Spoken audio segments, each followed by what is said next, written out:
So we have here some Noble Abzan, a Noble Hierarch Abzan list, the basis of which is one of my favorite things to do is drop a turn to Liliana of the Veil. I like Devoted Bant for Reflector Mage. I think Reflector Mage is a phenomenal card. Oh, this hand is perfectly keepable. And this hand is really intriguing because it actually causes one of... So if we were on the play here, what is our first play? I say our first play is Noble Hierarch. Because we can always Thoughtseize and drop a Goyf if we top deck a Goyf next turn. But because our opponent's going first, we get to see what they're doing. So we can determine what is our best line here. Search for Tomorrow. Turn 1, I'm going to lead off with the Noble Hierarch. And then Thoughtseize next turn to try to take a payoff card. Overgrown Tomb, Shock. So next turn I can drop a Noble in Thoughtseize, and then I can start going with Kaya. Or a Tracker. That works too. So it's Thoughtseize. Okay, so we got rid of our opponent's hand. All they have left is they have nothing really important left. I'm going to drop a Noble, drop a land, and pass. And next turn I get to, if I top deck a land, Tracker, double Clue.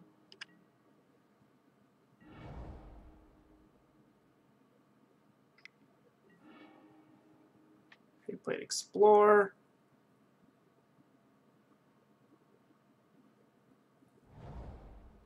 Mountain.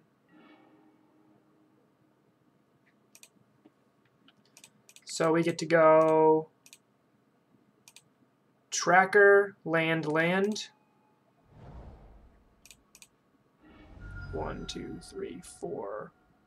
1, 2, 3, 4, 5. So no Titan next turn, so I can just get a basic. Or go that way and pass.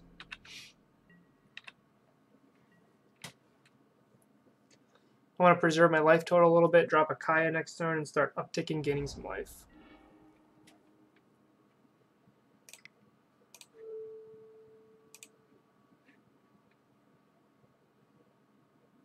Okay.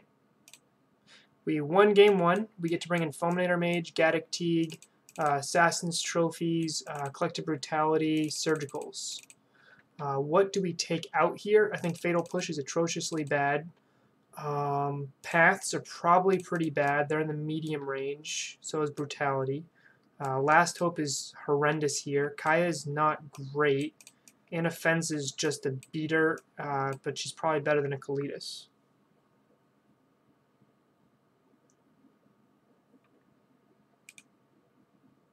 She does need creatures to gain life. So I think Kaya is just not good enough here. Maybe 1 or 2 paths, but if they just drop a Titan, I think I'm just dead anyway, and I can always trophy it. So it's one of these cards here I'd be cutting. Hey McKinnon, thank you for the subscription. Means a lot. Glad you're having some fun with me today, playing a bunch of random decks. Welcome aboard.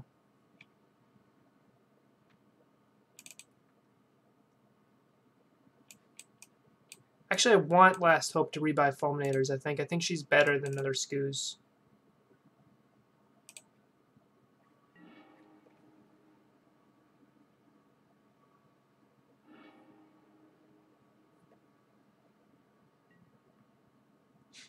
It means a lot.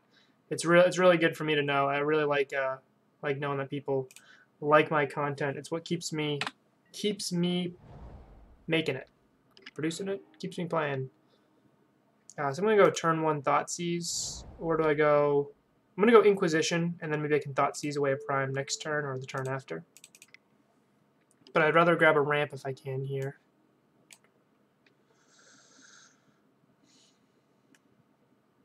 I'll just straight up take their ramp. I don't really care about Flame Slash at the moment. Flame Slash can kill my Goyf, but I don't really, like, that doesn't do much. Like, their ramp is really what's going to get to me here.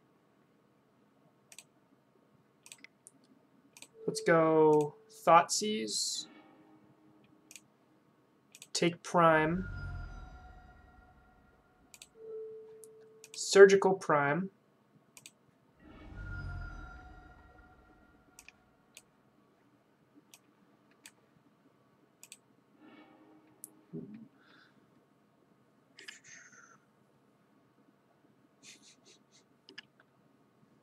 I could have shocked Thoughtseize played Noble. I don't want to expose Noble to Flame Slash if I don't have to, and I kind of want to see my opponent's deck and be able to play the Shambling Vent this turn. That was my line of thinking, Garrett. I slowed my opponent down immensely right here with this line. Up a game, so I just want to kind of see what their deck list was. So they have Anger of the Gods against me, which I don't... I guess Anger hits Tracker, hits Noble, hits Souls. Oh, Souls is what I should have cut. Scooz is better than Souls here.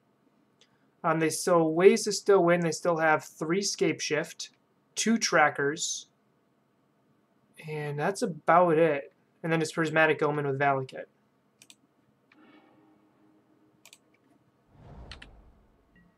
So I played a line that preserved my life total a little bit more. Instead of being at 14, I'm at 16. It might have been better, because that way next turn I could play Tracker and get a clue off of the Shrine. So I'll play...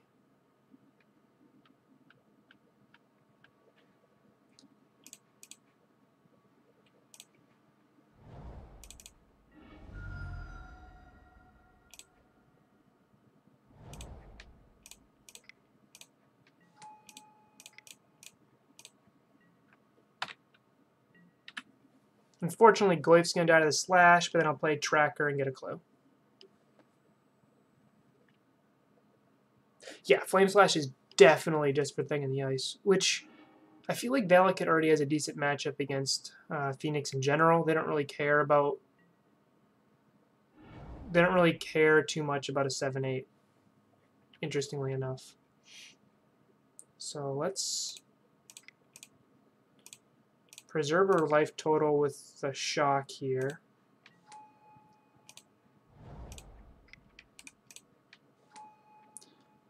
And pass.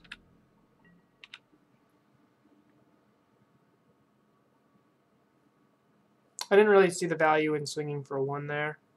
I'd rather pretend like I have something. I think it's probably more valuable. Okay. So they have 1 card in hand. I have 1, 2, 3, 4, 5 available mana.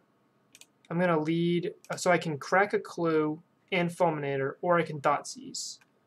They didn't play a card from their hand, so I'm just going to lead with the Thoughtseize. Okay.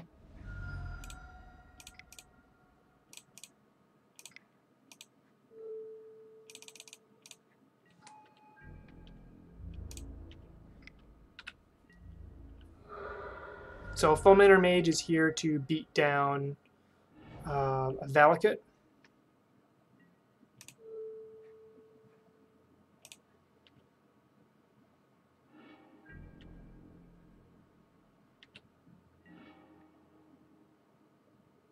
I can attack with Shambling Vent, or I can play Tracker. I'm going to play the Tracker and crack a clue.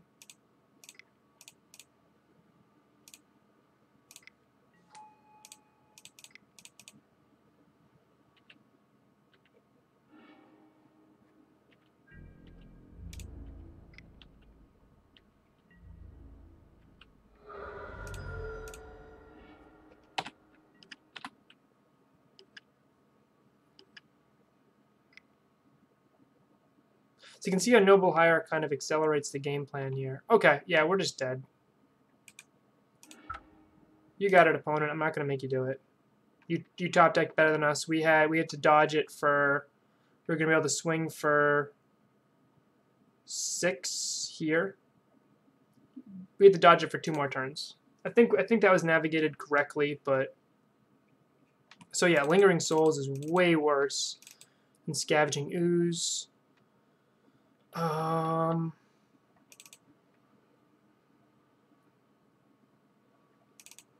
think that's what I want. This is a matchup where Rhino is much better than Kalitos. Perfect. This is exactly what we want to happen here. We have a turn 1 Noble Hierarch into a turn 2 Fulminator Mage into a turn 3 Tracker Clue. this is a beautiful hand. I thought about Abrupt Decay for Prismatic Omen. We have 4 trophies already, and the only thing that Abrupt Decay can hit is Prismatic Omen and their trackers. I just don't think I don't think there's enough there, to be honest. I think I'd rather just have a little bit of extra pressure than rather like it'd be better to have a turn 2 Scoos and a turn 2 Decay. Yep, I looked at this list. I didn't see Calney.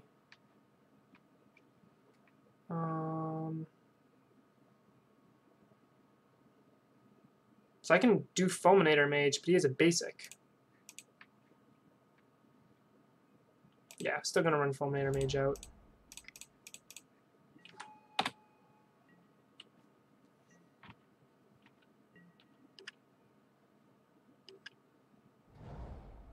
Yeah, I think they had 1 Prismatic Omen. I'm not gonna bring in 1 card just to hit 1 card there.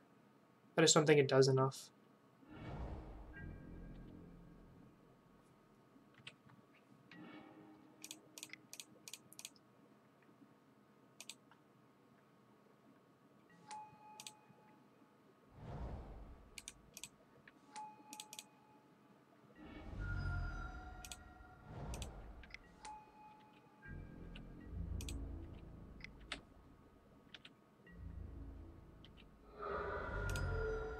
He's going to blow up his lands here to slow them down. Effectively just played 3 mana to basically be a Farseek, right? Like now they don't have 4 mana available to them this turn, or 5 mana available to them. They can't drop, they didn't have Thragtusk, but they couldn't drop a Thragtusk or something like that. It is slowing down the progression of their mana a little bit. Man, I thought about Surgicaling Foothills. That would have actually been a decent line here, huh?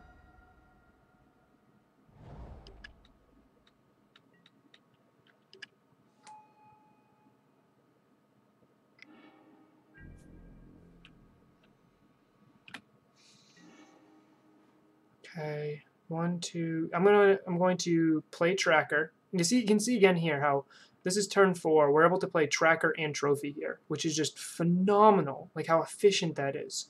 So I think I'm thinking about trophying their Tracker here. I don't know if I want to.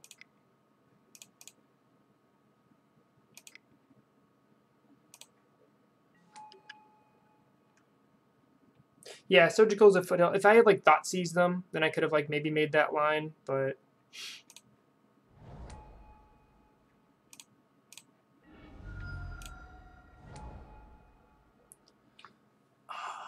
do I trophy the Tracker just to put pressure on?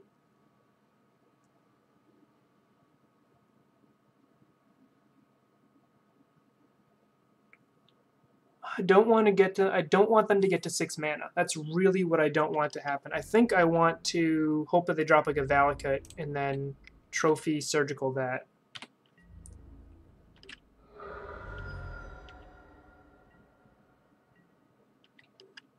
Playing in anger does seem rough. They would also be losing their board too, which doesn't mean much here, but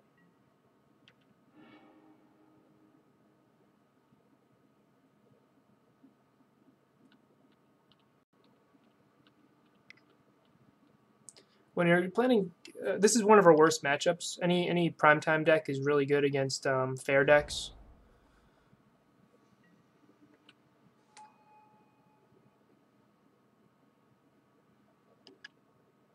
Yeah, I definitely need to save. I really like if they don't draw if they have Titan or Scapeship in their hand, trophying the Tireless Tracker is stupid. But without having any hand disruption yet, I mean I could Surgical just to check what they have. But that's, again, not what I want to do here. My Surgical's to make it so they have to beat me with Tracker.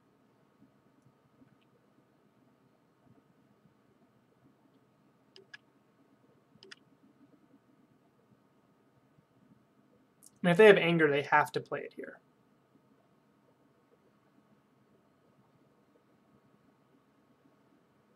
So what I was saying was, in bad matchups, my general approach is make them have it, and if they have it, then I'm in a bad spot anyway.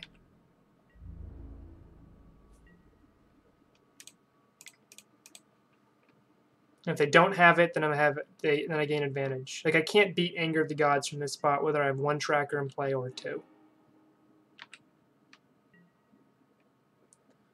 I liked this draw.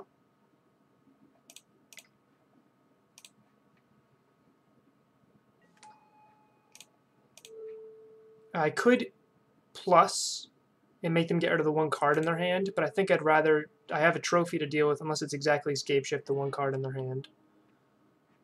Play a Blooming Marsh, get some more clues. Swing for 8. 1, 2, 3, 4, 5, 6, 7. So if they have Scapeshift, I am dead.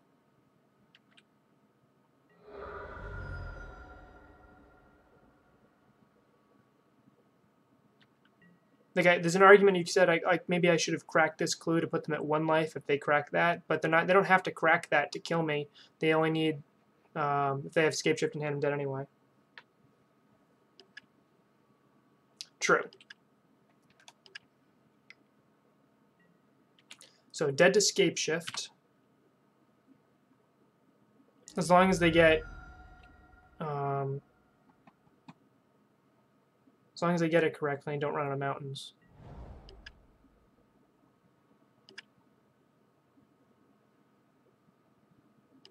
Crack 2 clues for lethal. I could have run a line where I attacked with both, but then I wouldn't have been able to play Lily minus. And let's see, I could have trophied, cracked 2 clues. That'd be 10. That still wouldn't have been lethal. Yeah, and they had a tracker in play. So I could have, instead of Lilying, I could have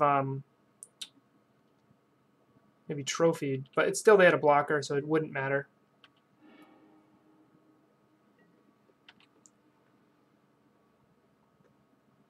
We're dead to Scapeshift. We're not dead to anything else. Anger of the Gods isn't even that good against us at the moment because we can just crack a clue in response.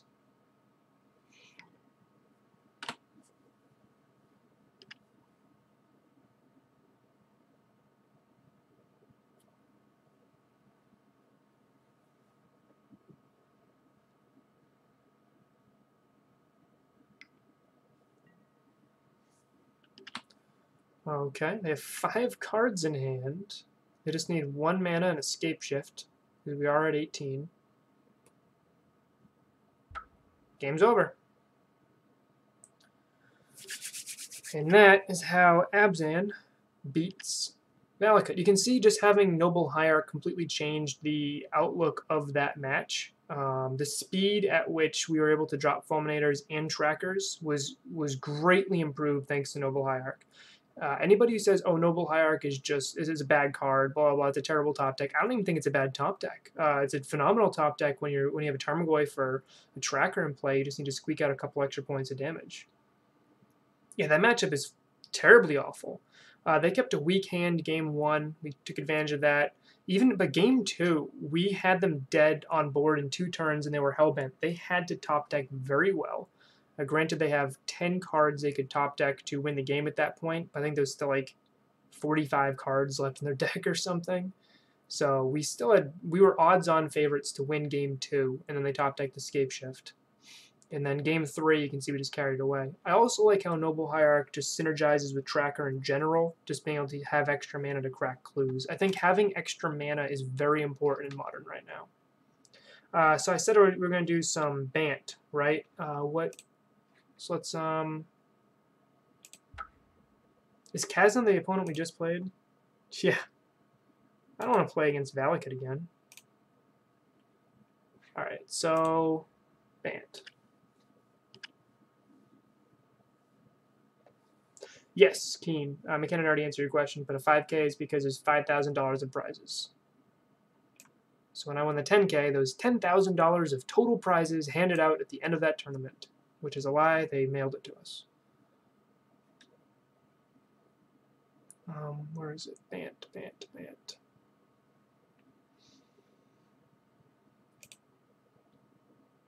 Oh, Bant Company. Here we go. So this is the list I was working with, and I said like Meddling Mage would be an intriguing card to play. I threw 2 in the side, so it's not a legal deck list at the moment. No, they actually lost money on the event. So, what was it? Top 4 split. So I walked away with 1,500. I would have walked away with 3,000 if I hadn't split.